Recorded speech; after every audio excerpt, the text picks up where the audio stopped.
Welcome to the Peaked podcast, where I talk about gender identity ideology and other bad ideas, women's rights, and free speech from a European point of view.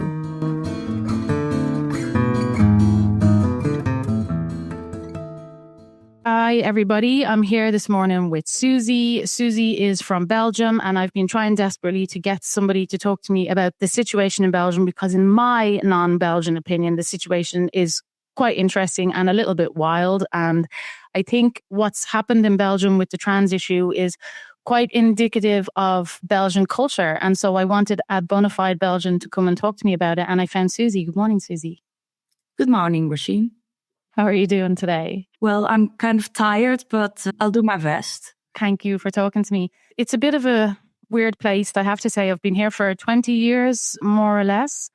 I had a bit of a flip out recently because there is a story going on in the news at the moment. You're going to bring us up to speed in a minute. Related to trans issues, the subject closest to my heart. It reveals something about Belgian culture, I think, that I didn't like. And yeah, I'd like to take outsiders through that story. I think it's a good demonstration of cultural differences because obviously I report on trans issues throughout Europe.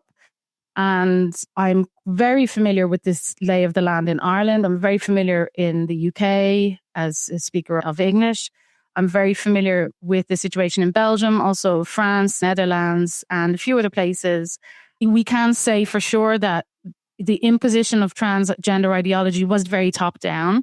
The response to it has been very grassroots, but the grassroots response to it has been quite different in every country. I wanted to get your opinion on that. Would you like to start by telling us a little bit about the current legal situation and maybe the vibes, like how people perceive the trans issue in Belgium, so we can give people a bit of a lay of the land? If I find anything questionable about your description, I'm going to jump in and contradict you. As a Belgian, tell me, what's the story here?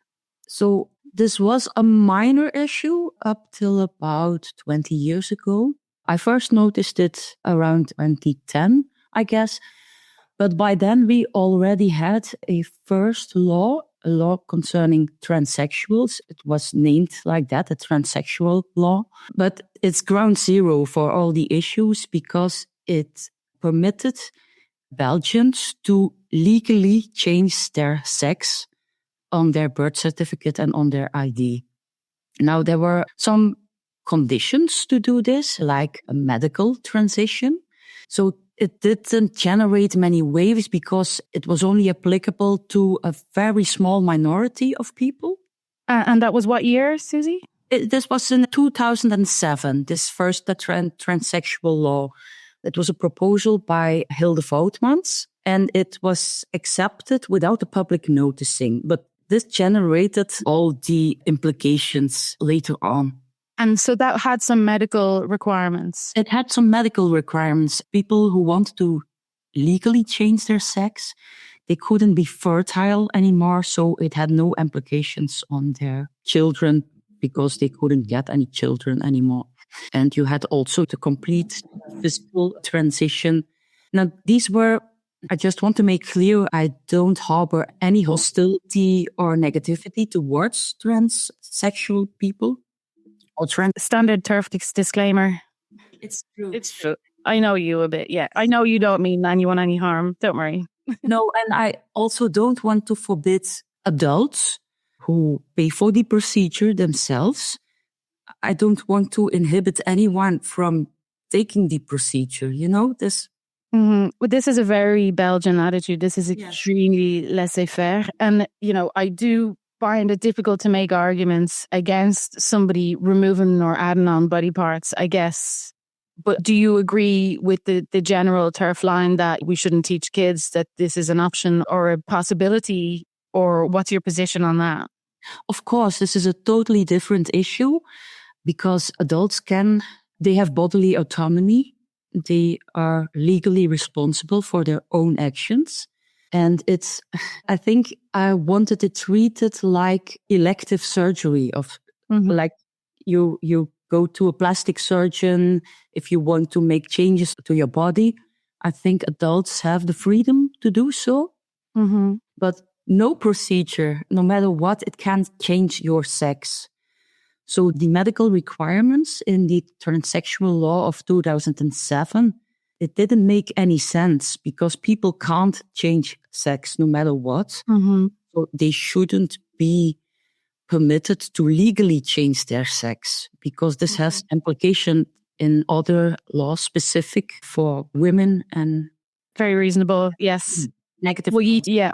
So that's out of the way. Good. So we agree on that. What about the treatment of people who have had procedures done to their body? What about how they should be treated and access to spaces and things? Again, this is a separate issue. I think at an interpersonal level, people can choose what they want, but the laws, like in employers' policies, the employers are obliged to provide single-sex spaces, single-sex toilets, single-sex changing rooms.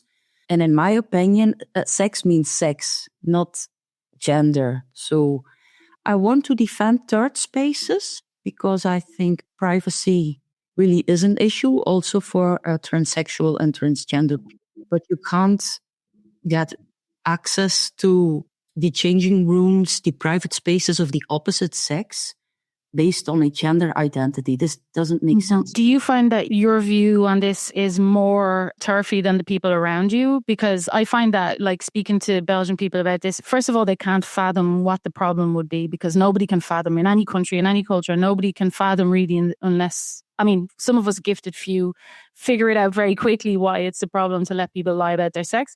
But most people they have to sit down and think for a minute and they have to be brought around to the idea that this is a very, very bad idea.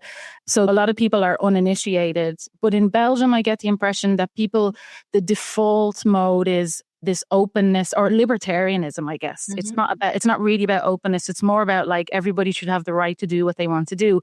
But what you're saying is more restrictive for a typical person in Flanders, at least. Would that sound like a correct presumption? I think most people don't care. They don't care and they don't understand enough about biology to make them care. It surprised me. A lot of people really think by getting elective surgery on your genitals, you actually change sex. No. Yes, they do. Really? I don't know. These people really exist, or they just being highly educated women I talk to, they think people can actually change sex by changing their genitals. And have they? I wonder if they've met any trans-identifying people, because I think actually knowing trans people, quote unquote, it puts an end to that illusion pretty quickly. Right. So what does this mean? And by the way, I just looked her up, Hilde Woutmans. She's still in the EU, in the European Parliament. She's still there. Yes, it didn't stop with the law of 2007, of course, because there were some restrictions to change legal sex. It really derailed in 2017 when there was a second law, the transgender law, found these restrictions, this medical procedure, dehumanizing. So they scrapped those restrictions. And in 2017, the transgender law made it possible for anyone to change their legal sex just based on a personal feeling without medical requirements. And this is when it hit the public, I think, or my small subsection of the public, because most people are still unaware. You knew about it at the time. In 2017, you said you were aware since 2010. Yes, I was aware since 2010 that there were issues with people saying people can change sex. Sex is a spectrum. I noticed with my students, they had questions. But the legal aspect of it, now I wasn't paying attention in 2017. I had a baby and a toddler. I had other issues. But in 2017, I was very well aware of the change in the law. I followed it and I really could predict the consequences. Anyone who could connect the dots where, like, a man can, based on a feeling, change his legal sex to a woman. In all his records, his birth certificate, his ID, in a way, the Belgian law. Sorry to interrupt. Were these implications advertised? Were they talked about in the press, or was it just you coming to the conclusion yourself? I'm coming to the conclusion myself, of course, in the press. it was presented like this is progress and we're all going to be kind to each other and what a major victory for the LGBTQI plus community. It was packaged and presented like this, yes. And did you start talking to people about it then, or did you keep it to yourself? Like, you obviously recognized from media reports that it was going to be a sensitive issue, I guess. I started talking to people around me. I started writing about it, not publicly, but... That's a long time ago. It's a long time ago, and I've been busy just trying to probe with the people surrounding me, what they were thinking about it. And I experienced a lot of resistance, and that's why it took so long for me to start writing and talking about it publicly. And even now, can I say you're nervous talking about it publicly? Very. Okay. We won't go into it, why you're so nervous, because I think it's the same as everyone else. It's the same reason why every other woman wants to talk about this, but is worried about the social and professional consequences, I guess, and we'll leave it at that. What were people saying to you when you were trying to get the feeling for what other people thought about this law? You said there was quite a bit of resistance. Did you understand where that resistance was coming from? Was it the same always? Because one of my biggest goals in life is to get all these people into a functional MRI machine and figure out what the hell is going on in the brain of someone when you say to them, oh, look, they're letting men into women's hockey now. And as long as they have long hair and skirts, the people who don't find anything wrong with that, I want to know, I want a heat map of that person's brain. Did you come to some conclusions or theories about why people were resistant to questioning this? And what did you conclude? And most people don't want to think about it. I call it cognitive dissonance, maybe. They actually somewhere know, most people, that humans can't change sex. But to summarize, they just tell me, be kind. Why can't you just be kind? And why can't you just be kind, Suzy? Because in my lectures, I use reproduction. Every lecture, I need human reproduction to explain things, why we are here, how does biology work. You can't get around reproduction. And this is what sex is. And all our secondary characteristics, like the visibleness between men and women, they all fall back to an explanation about reproduction. And this is where I first noticed something was wrong. It was in my own professional field.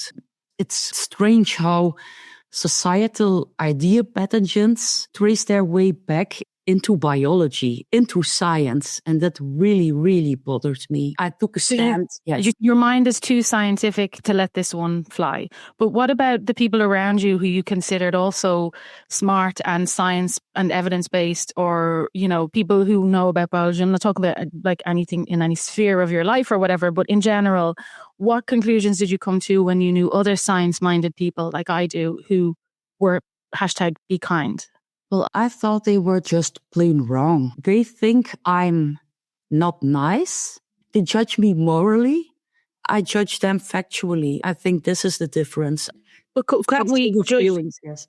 But can't we also judge them morally in the sense that this leads to bad outcomes also? Or do you not have that sort of feeling? Because, well, you know, like, one of my reasons, I think, for getting into this was because I've known so many perverts, you know, I've known so many bad guys, and I feel like I know a little bit about men's motivations. And the first thing I thought when I hear about this, you know, I'm like, well, that's going to make it easier for predators to prey on women and girls and kids, boys, whoever. And when I hear about this, my thought about being kind isn't to the transvestite, it's to the women he's potentially whose places he's going to steal in sports because he needs to validate his identity or whatever.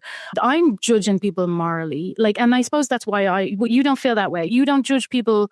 I see somebody who goes along with this nonsense and doesn't question. I judge them morally. I'm like, you're being unkind. Do you not feel that? Are you more just still sort of like just literal brains, and that's your big issue with it? I don't judge them morally. I don't think these are bad people. A lot of bad consequences follow from good intentions. It's as simple as that.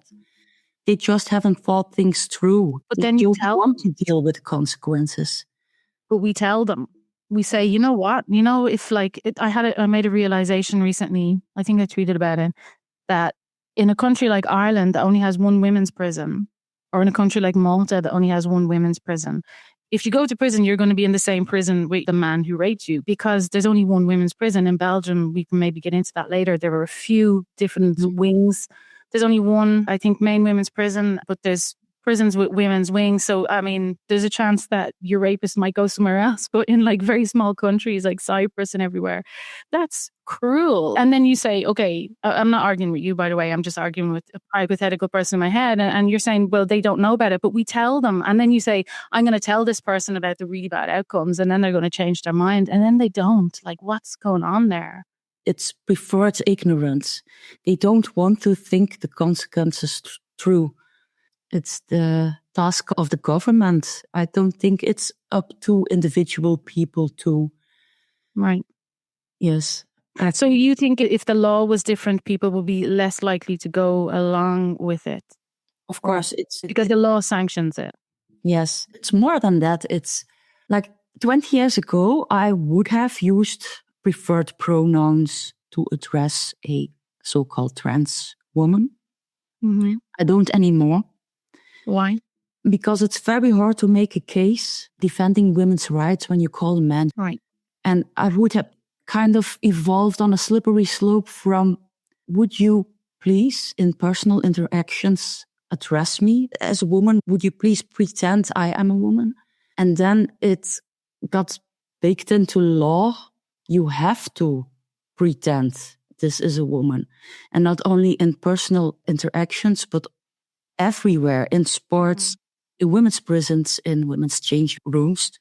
The law is telling us this is a woman, and he is no different from all other women. That's kind of the issue. Yeah. Right. So we had a 2007 law, which had some medical requirements, that was revised in 2017. And then suddenly it was self-ID. Basically, you go into your communal, your gemeentehuis, whatever, in Belgium, and you sign a bit of paper.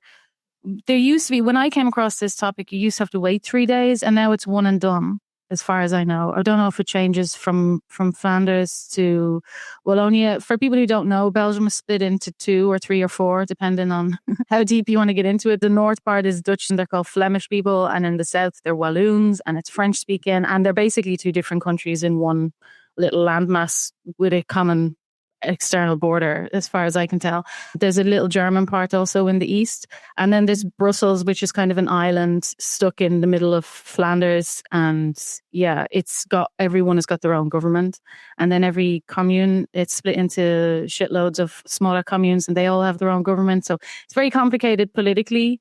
One of the remarks that I hear often is the reason why Belgium is like this, in terms of why it's so open-minded, quote unquote, or libertarian or whatever, is because it's the country of major compromise, because there's so many different warring factions, so to speak, that, you know, it wouldn't work unless there was like extreme readiness to compromise on all sides.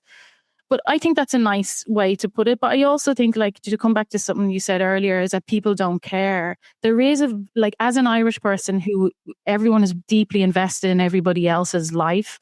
You know, it's like a little island full of villagers, essentially. Nobody is a stranger. I mean, I'm romanticizing it now. I've been away for 20 years, but it really is, we come from that cultural sort of background, even if things are very different now. Belgium is not like that at all. People are like, that's your dance space. This is my dance space. You know, we may interact, but I'm not going to interfere in your shit, and you don't interfere in my shit. I mean, that's sort of how I understand it.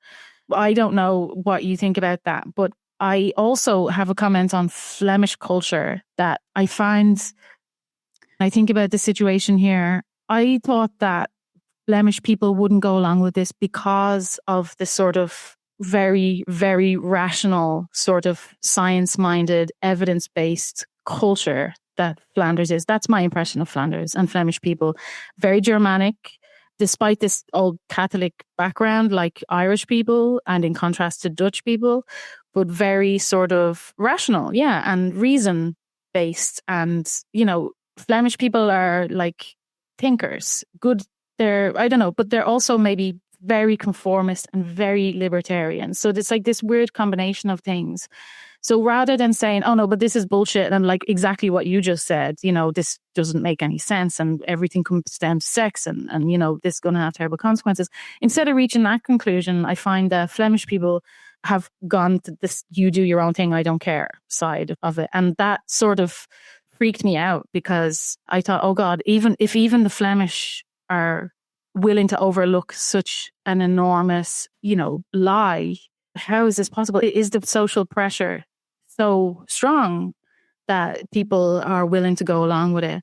I think this question was very well illustrated or played out in the public recently with the affair of Petra de Sutter.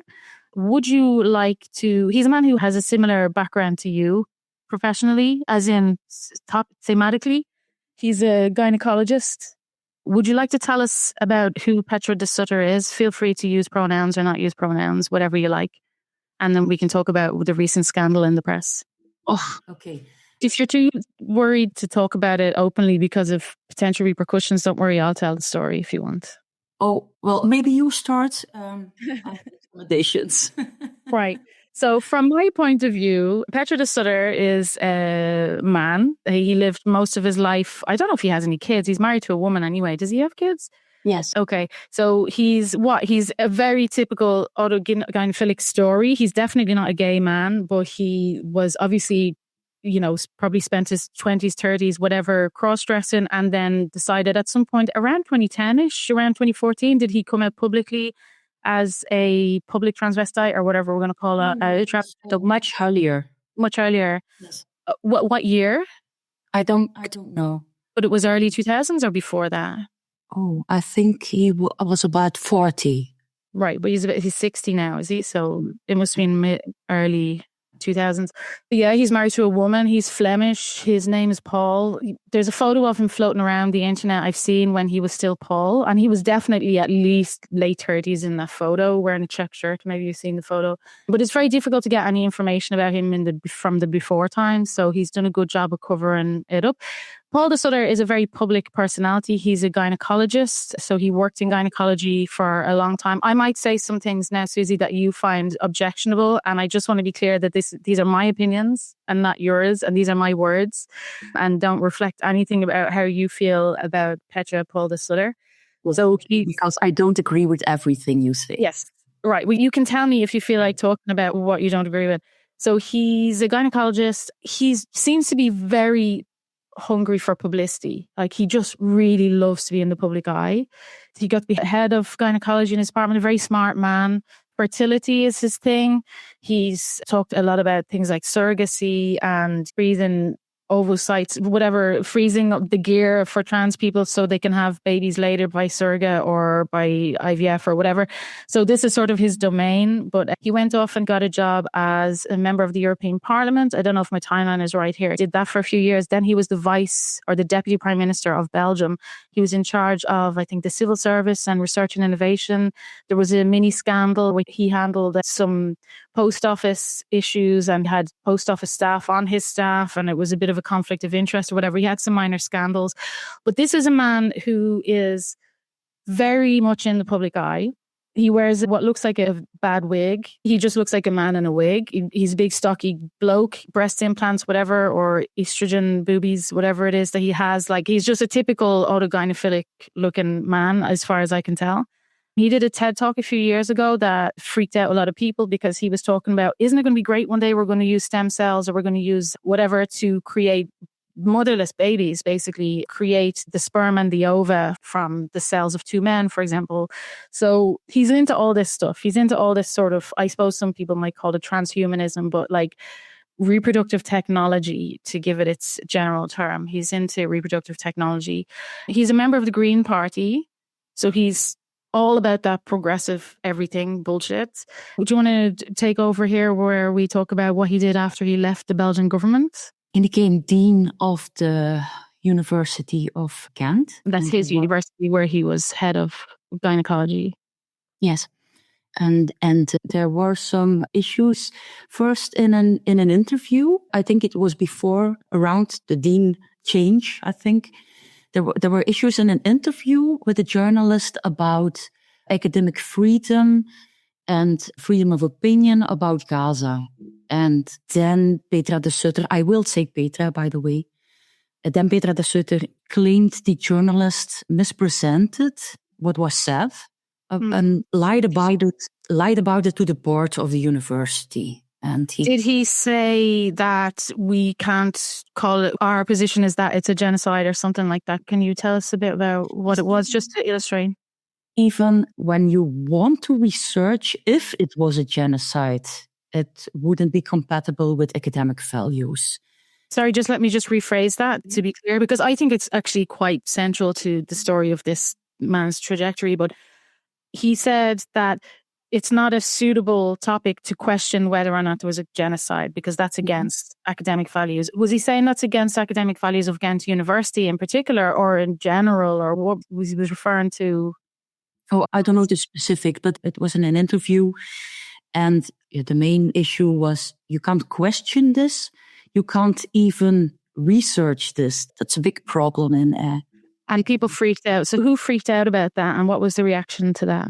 I think some of the professors at the university resisted to what was said in this interview. Did they resist it in the sense that, no, it's not genocide, or they said, no, you can't put rules like that on academic research? Like, what was the... You can't put this kind of restrictions on academic research, because that's the crux of academic freedom and academic research. Right. And just to be clear on the timeline here, this was very recently. This was last year, I think, wasn't it? Yeah. It was like mid-year-ish, something like that. So it was just when he got the job. Yes.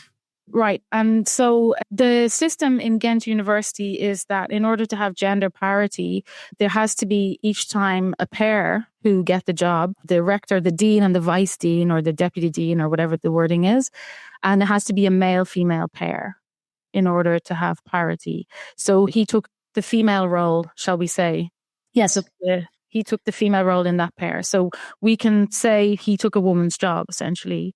Yes, there are two different issues here, because people responded to this objection but why does sex matter even in a position like that? I kind of agree with this, but it's a totally different issue. Now, what are you saying is a totally different issue?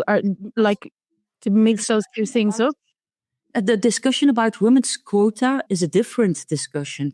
Yes. I don't think they are very helpful, those women. Me neither. But you know what makes me laugh so much is that we can have both this performative gender quota rubbish and then put a man in it and say, and then have your cake and eat it, It's sort of like you can talk about your gender, your DEI, and then also just make it completely pointless and useless at the exact same time. So they have this fake gender quota that they're very proud of, but then they put in a man and then said, look at us, we're so progressive.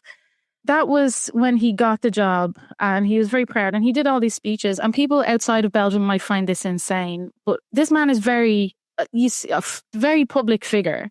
And he did his acceptance speech, and he appears everywhere. And he even does this really weird Belgian thing where before a government is formed or after an election, I don't remember, but all the women go to a house. Can you explain this thing? Do you know what I'm talking about? You know this thing where all the women go to a house and they spend like a few days together to discuss. Can you tell people that, please? To the elections. You mean the documentary Hertoginnedal? Yes? Probably. Maybe. Yes.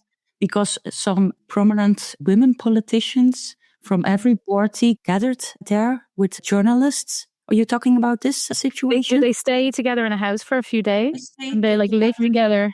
Yes. And they film that. Sorry? And what's the purpose of that? It's to get them to work out their differences, or what's the point? Or is it like team building, or what is it? No, it was to highlight the specific challenges female politician experience, what it is to be a woman politician. And now I have had discussions about this before. Don't mind Petra de Sutter being transgender, and I don't mind other people using preferred pronouns.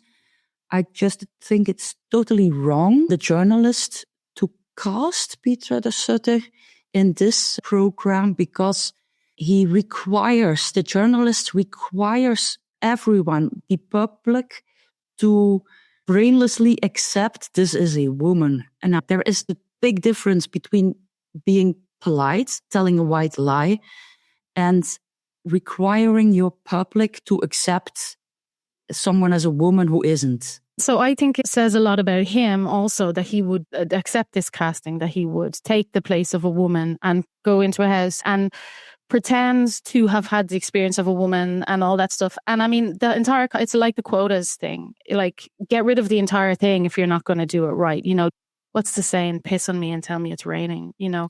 So, yeah, so this is just the kind of guy he is. I've seen so many times he's won Woman of the Year and Personality of the Year. Like, people are very, very accepting of him, and not in a superficial way that once, like, people are showing off how progressive they are. They've just sort of integrated Petra de Sutter as this anomalous kind of woman in Belgian society. And we just don't even really talk about the fact that it's a bloke, unless you're a real trash person like me and some other trashy people who will be like, that's a man in a wig, you know, and then you just sound like an awful person. This is why Suzy is so nervous, I think, talking to you today, because that's the atmosphere. That's the soup that we're in. I'm going to add this personal anecdote. I work as a contractor in various roles. And one time I had to go to BOSA, which is like, I don't even know what it stands for, but it's the Belgian Federal Ministry for XYZ. And I was told that there would be representatives of Petra de Sutter's office would also be in the meeting. So I wore an adult human female badge on my shirt that day. I took a photo of it and sent it to the TERF WhatsApp. Nobody cared, you know, and probably this is also a Belgian thing. Like, if I said to those people, if they saw my badge, they'd just be like they wouldn't out and burn down the building like they would in other countries. They'd just be like, oh, that's what you think, sort of. That seems mean. You're probably not a nice person, but that's like, everyone is free to do what they do, like do what they want. Am I right? Which is super frustrating. And that's why when people look from the outside at this guy and you just go, oh my God, Belgium, what the hell is going on? Who is this man in a wig who's just fucking everywhere? Like, you know. But so, yeah, I'm trying to paint a picture of Belgian society. It do be like that. Am I right?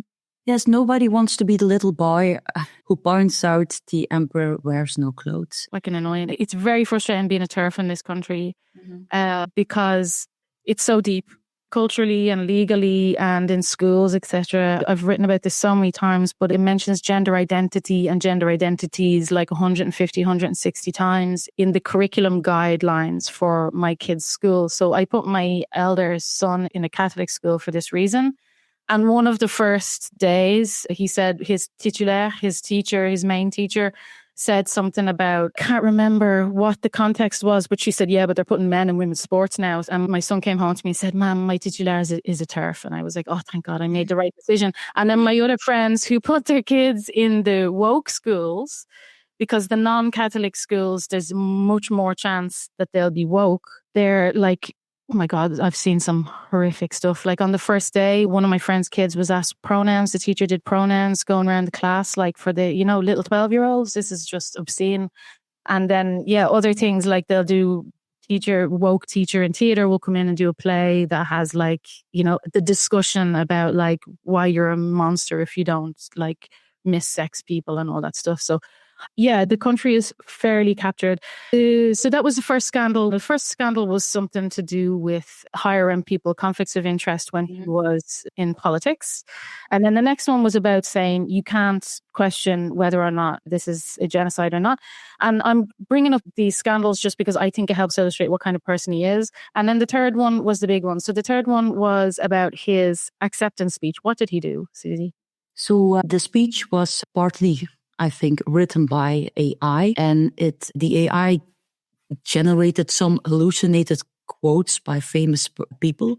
I actually feel sorry for him. Like, as someone who uses AI to write sometimes to help me think, let's say, I actually kind of hate him much more for pretending to be a woman than for using AI, honestly, but nobody else feels that way. Sorry, go ahead.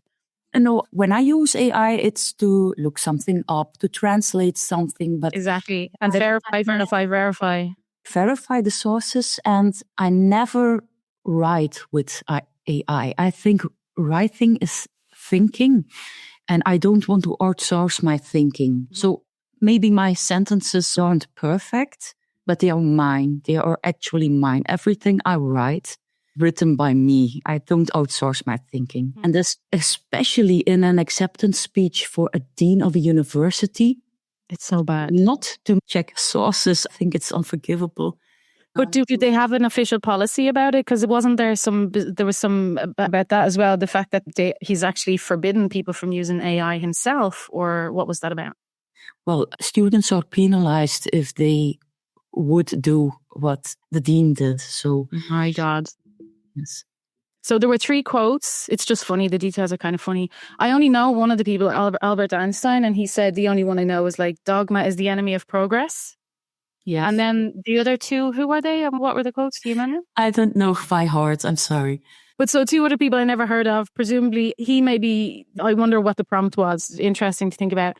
But he put all these fake quotes in his speech. Do you know who found it out? Who figured it out first? Yes, it was investigative journalism because the speech was published on the website.